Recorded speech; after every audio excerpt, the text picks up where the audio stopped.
Good evening and welcome to Democratic Television, television by Democrats for Democrats about democratic issues and values. My name is LaKenya Middlebrook. We are excited that you joined us this evening. We appreciate you tuning in and we hope that you enjoy this episode. I am here with a couple of fantastic additional guests. We have Eddie Nelson, who is the new vice chair of the Knox County Democratic Party. And we also have Caroline Cranford, who's the newly elected treasurer of the Knox County Democratic Party. As I said, I'm LaKenya Middlebrook, and I am now the chair of the Knox County Democratic Party. We were all newly elected on March 30th. And so we appreciate DTV giving us this opportunity to just come, talk a little bit with you all tonight, tell you a little bit about who we are, and what KCDP is up to right now and going to be up to in the future, and hopefully encourage you to get involved a bit. So Eddie, Caroline, thank you so much for joining me here on DTV. And again, we especially want to thank DTV and our wonderful executive producer, Doug Viem, for giving us this opportunity. Caroline and I have gotten a great opportunity to work with DTV quite a bit over the course of some time now, and so we're excited to be on in this capacity. Eddie, do you want to start by just kind of introducing yourself a little bit and telling everyone a little bit about you and letting them get to know who you are? Yeah, so my name is Eddie Nelson. I was born in Virginia, but pretty much grew up in Tennessee my whole life, in Western Tennessee, in and around Memphis. Ran for State House last year for District 19. I was the first Democrat to run in 16 years out there in the East County. And that was a really eye-opening experience to politics here in Tennessee. And, you know, I wanted to continue the work that I was doing as a candidate in Tennessee with the party, you know, in a leadership role. So stepped up and took on this responsibility and won my election. Close, very close, but I won. Excellent. And Caroline, you want to tell us a little bit about yourself? Yeah, I'm originally from North Carolina. I came to Knoxville to go to school. I have family from Tennessee, so I grew up coming to football games, actually. So as a student, I've stumbled upon our worst season of football in school history, so shows how much I know. But I've loved being at UT, and I've loved being in Knoxville. The KCDP is kind of the first time that I felt a community in Knoxville off of campus. Mm-hmm. And, you know, meeting a lot of people who have become people that I consider mentors now, like Gloria Johnson and Emily Gregg and Linda Haney. They really kind of like brought me into the community. So I wanted to continue being involved with KCDP after I graduate in May. And I'm interested in helping build up our accounts so we can do a lot of work in 2020. We were able to do great fundraising and have a lot of opportunities to help our candidates in 2018. And I want to be able to do that and more in 2020 so we can defend our seats that we flipped back, defend the seats that we have now, and flip some more seats in 2020. So that's my goal. Excellent. And you mentioned graduating in May, so congratulations on that, and that you're originally from North Carolina. So were you kind of involved in politics before you came to Tennessee, or? I did a little bit of volunteering for Obama in 2012 in North Carolina, and met some really cool people on that campaign. And on campus, we had a really good College Democrats chapter, and they got me kind of sucked in there. And we've always had a really good relationship with College Democrats and KCDP, so one kind of just led to the other that way. Awesome. Well, we're hoping to keep you in Tennessee for a good long while. You know, you can wave over at North Carolina, but we need you to stay over here with us because we really appreciate the work that you've done. And again, I'm LaKenya Middlebrook. I'm a native Knoxvillian. Grew up here, went away to school for undergrad and came back. And I told the audience before and have mentioned to folks, I kind of was introduced to politics at a very, very young age, probably before I had a chance to say whether or not it was something I wanted to do or not do, but I fell in love with it and have been really, really grateful to work with some awesome candidates here locally, on the state level and nationally over the course of the last several years. And so I've been really thankful for the work that KCDP has done, and I'm really excited to be another hopefully integral piece in that work, and as you said, working to elect some great Democrats coming up here soon. So you both kind of talked about the fact that you wanted to stay involved. You've been involved as a candidate and as volunteers and campaign staff, and wanted to continue to be involved. So what kind of led you to run for the positions that you run for, and what do you feel like you bring to that position that is going to be unique or beneficial to the party? Caroline? Well, I chose to run for treasurer. I think mostly just kind of the type of person I am. I'm kind of an instant gratification person, and I want to see the results of my efforts. So I like the idea of getting together with the fundraising committee and setting some reachable but ambitious goals for us to have for fundraising, and making sure we know as well what we're going to use that money for. That way, folks know when they're donating that we have a plan to use their money wisely. So I like the idea of being able to kind of structure it that way and have goals for us. Also, Kelly May and Savannah Gillette were two of our field organizers that we had in 2018. I worked with them and saw how valuable they were.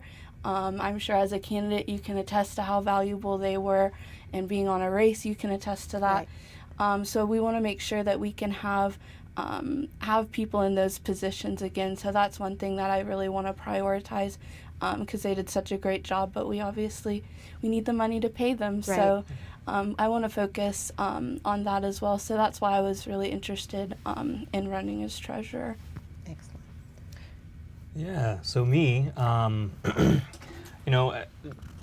been involved in politics sort of like you for a long time. Coming from a military family, we didn't really have the choice if we wanted to be involved in politics, because politics was involved in us all the time. But volunteering in 2000 with Gore was my first sort of entry, stepping out on my own and finding who I was as far as politics goes and what my ideologies were. And then in 2004, I volunteered with the Kerry campaign in Memphis, Shelby County.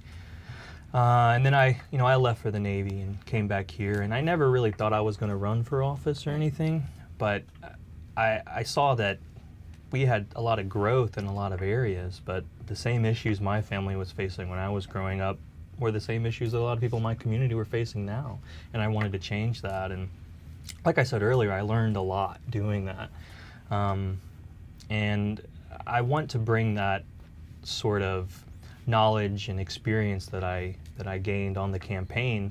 And we've all worked in politics in different levels, and being the only person who has actually been a candidate on the board, I think is really important when having conversations with other candidates, and when we're looking and identifying who can run a race.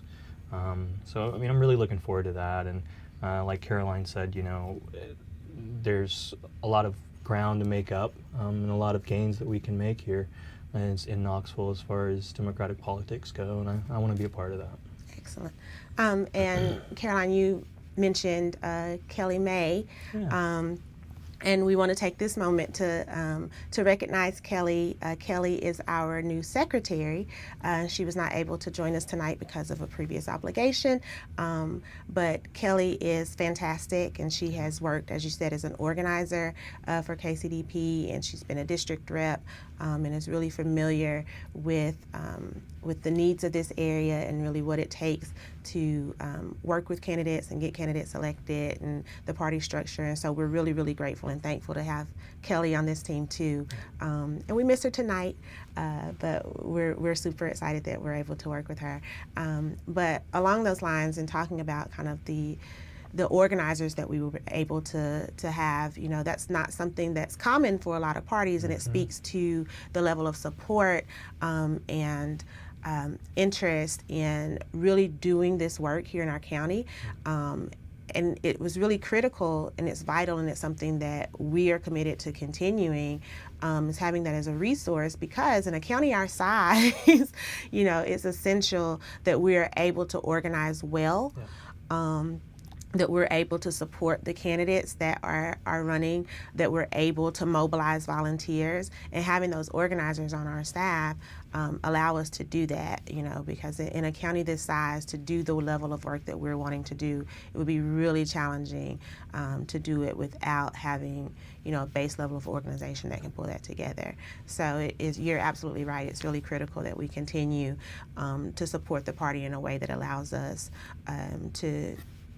to have organizers, to have an office, to be able to supply those candidate supports. And so that's something that I think we're all really excited about and really committed to. So I kind of want to talk a little bit, everybody, of course, is super focused on 2020. Yeah. We know it's going to be a really big year. It's going to be a whole lot going on and a lot of work to be done.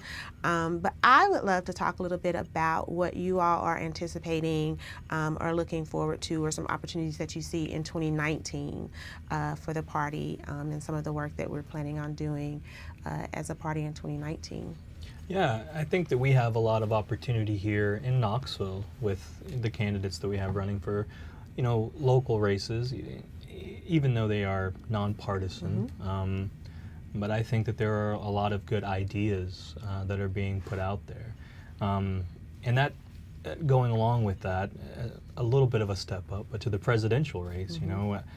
There's a lot of talk about primaries being good or bad, but I welcome the primaries, mm-hmm. because we have conversations about things like universal basic income that are never being put on the main stage, and I think that that's really amazing. We have so many people who are talking about these issues that I studied in college with sociology that you never hear about, and the chance that we get to have these conversations and put those ideas out there, I think is just going to be really beneficial for us as a party going into 2020.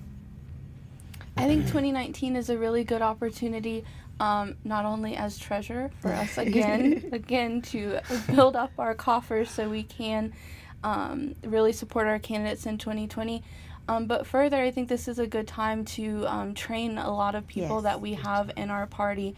Right now we have the local races that they can get involved in, and I think that people who care about politics aren't always the same people who know how to get involved in politics. So working on bridging that gap and showing people, the idea of working on a campaign may sound really intimidating and confusing, and you may not even know what that means, but kind of using this year as an opportunity to train them on the skills that they would use to volunteer or even be one of our organizers, mm-hmm. or an organizer through TNDP is a great opportunity to do that. Because like I said, I feel like we've got a lot of people that are interested in politics, and of course they care about these issues, but they're not sure and they haven't been shown yet how to get involved. So if if you're out there and you have a mayoral candidate or a city council candidate that mm-hmm. you like, please start volunteering with them. Not only is it important to support them now, but then you know what it's like, and so when our candidates come around in 2020, you kind of know what to expect, because as an outsider, if you've never worked or volunteered on a campaign, it's hard to understand what that means. Right. So I think 2019 is a good time for us to prepare people for 2020 when we're really going to need them the most. Yeah, I think that's absolutely right. One of the things that I'm most excited about is that it is an opportunity to do what I kind of call that foundational work. So whether it's doing the work that we need to do in terms of fundraising to build up our coffers to be able to offer that support, or engaging new volunteers and making sure that whether it's within the city where we have city races, they are getting out there and working with candidates that they support and think are going to espouse the values that are important to them and better their community.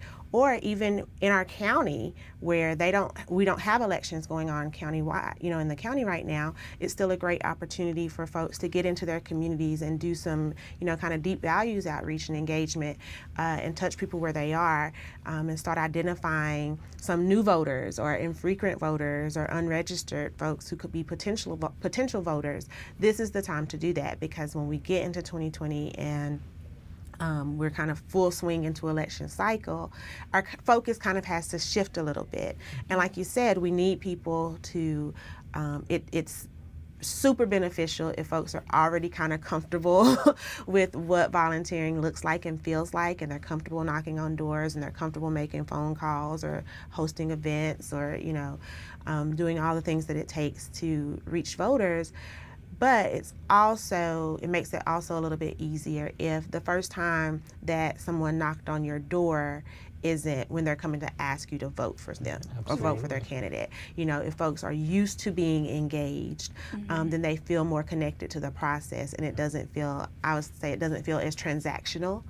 Right. It feels more relational. And so I think 2019 is a great opportunity for us to do some of that relational work and build some great relationships that are going to encourage people to be more involved in the process, whether that's through volunteering, whether that's, identifying candidates, because we're going to need a lot of candidates in 2020, and we'll talk more about that in a few minutes.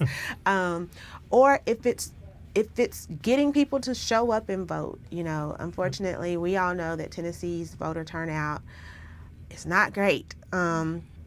It's some might say abysmal. But I think part of that falls on us to do the work to make sure that people, number one, realize that elections are going on, because a lot of people are just living their lives. If you're working 2 or 3 jobs, or you're trying to get your kids to sports, or, whatever the case may be, elections may not be at the top of your, priority list. You may not even realize an election is going on.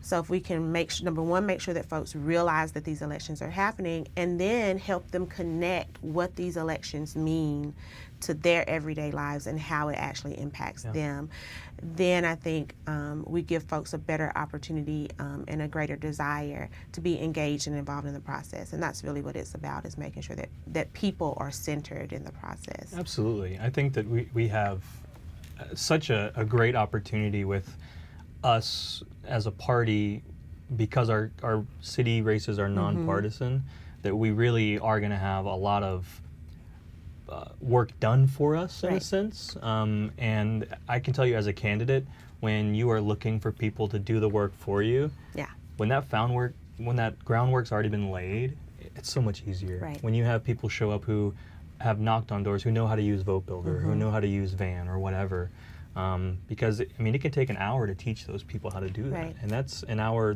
There's one thing you don't have more of, and that's time. Yeah. You can always get more money, you can always get more people, but time is finite. So we really are going to have to work hard to keep those folks engaged, but it's such a golden opportunity, and I'm really looking forward to that. Yeah, it's going to be exciting. So I said we'd talk a little bit about 2020. And, Eddie, I think that you made a good point. I've heard people say, there's too many people in the race,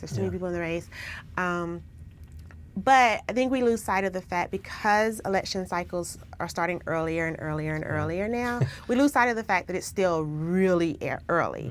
But I do love the exchange of ideas, and people are bringing to the forefront issues that really matter to people.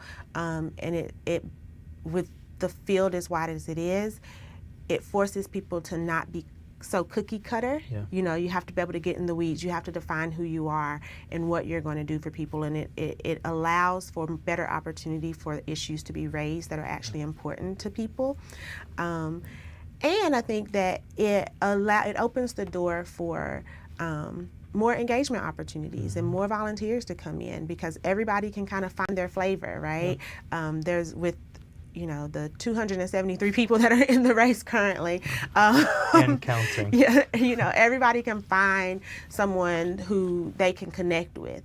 And so, I always encourage people to find the candidate that you like, and go hard for them, and fight for them, but do so understanding that, if your candidate does not win, you are going to bring that same energy to back whichever candidate does come out of the primary.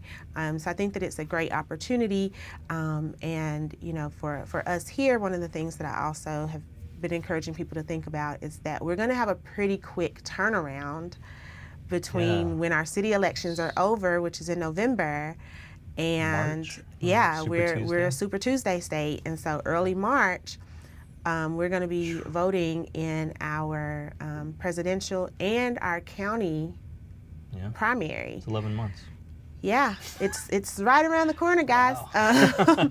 And so we are really going to have to focus and be prepared to do the work. But I'm excited. I think that there's going to be great opportunities, and of course the work doesn't end in March. It only kicks into high gear after that. But what are some things that you guys are looking forward to for 2020, or some concerns even that you may have? Caroline? I don't know. One thing I'm really looking forward to is I really appreciate the diversity so far of our field. Not only the people we have running, but their ideas. And as someone that's worked as an organizer multiple times before, kind of one thing that was helpful to kind of have some buy-in when I would do, for example, I was an organizer for Hillary, I would call Democrats trying to get them to come volunteer, and immediately someone would hit me with I was a Bernie supporter, I'll vote for Hillary, but Bernie was my guy. And one thing that I really liked was being able to, of course they know that Hillary and Bernie have a lot of similarities, much more than Trump and Bernie and Trump and Hillary did. But kind of just articulating that for them, I would tell people, one point that I really liked of Bernie's was this. Did you know that Hillary actually agrees with him on that? Right. And kind of bridging the gap for people. I know how disappointing it is when, your pick in the primary loses.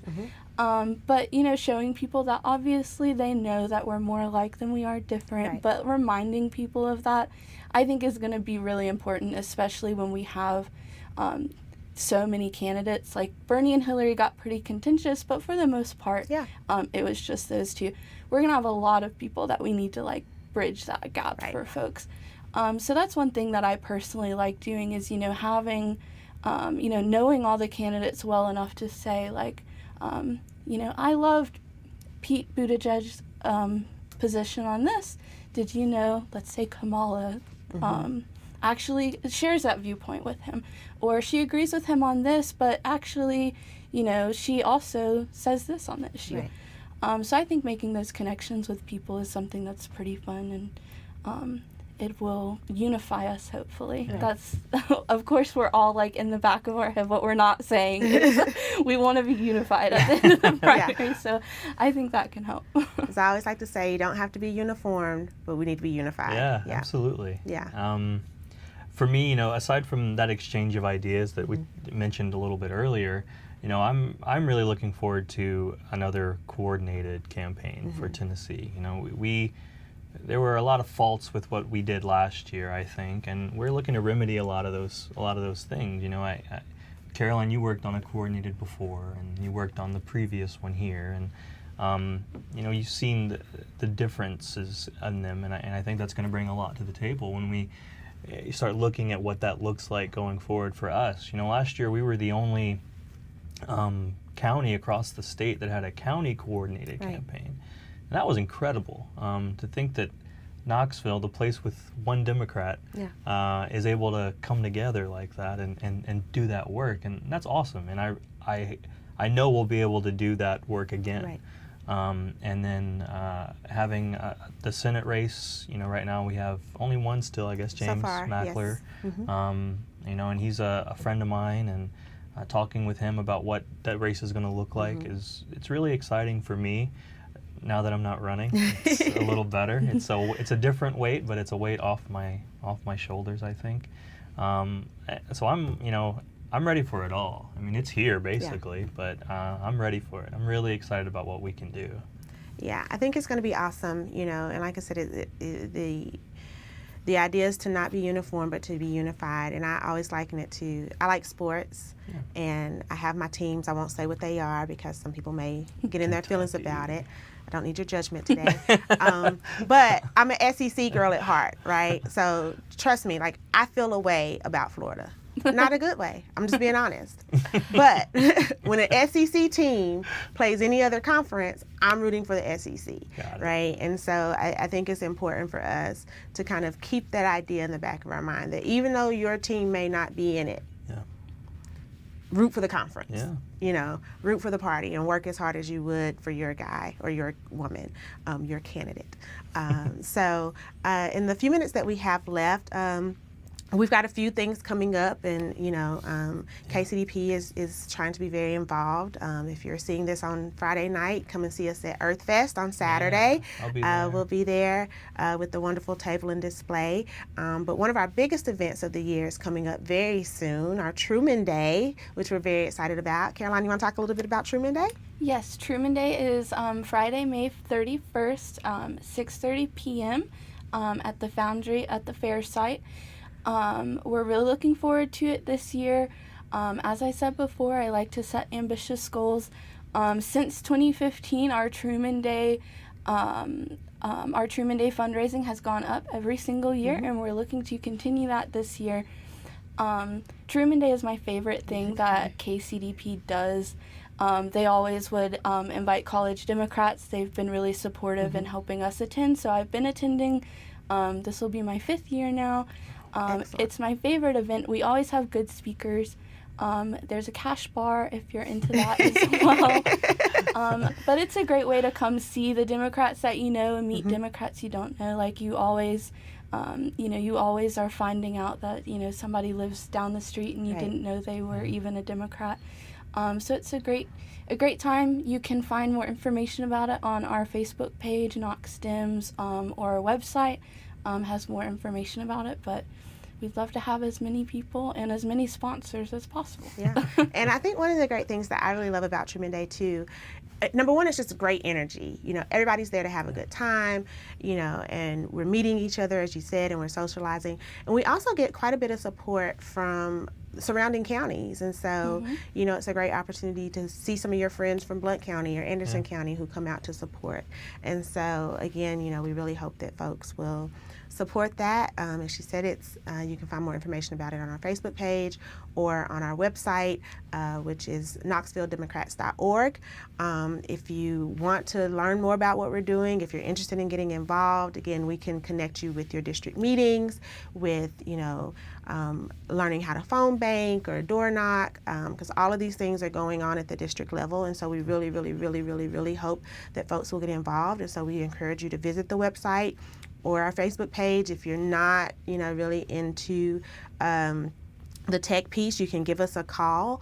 Our phone number is 540-4001. And so we would be happy to talk to you and tell you a little bit more about the Democratic Party. Or you can email us at info@knoxvilledemocrats.org. And so, again, there are tons of ways that you can get involved. I really, really, really want to thank Eddie and Caroline and Kelly, who's not here with us, for stepping up and stepping out. And we're really excited about the work that we are looking forward to doing. We hope that, again, you will reach out to us, that you'll come to Truman Day, that you'll go to your district meetings, that you'll find candidates that you'll like, that you'll consider running if that's something that that has interested you. So we look forward to talking to you soon about what the Democratic Party is doing. And again, we thank DTV for this great opportunity. And we hope that you will tune in next week for another great episode. DTV every Friday night at 6:30, or you can visit our YouTube page and check out any episodes that you may have missed. Thanks so much. Have a great night.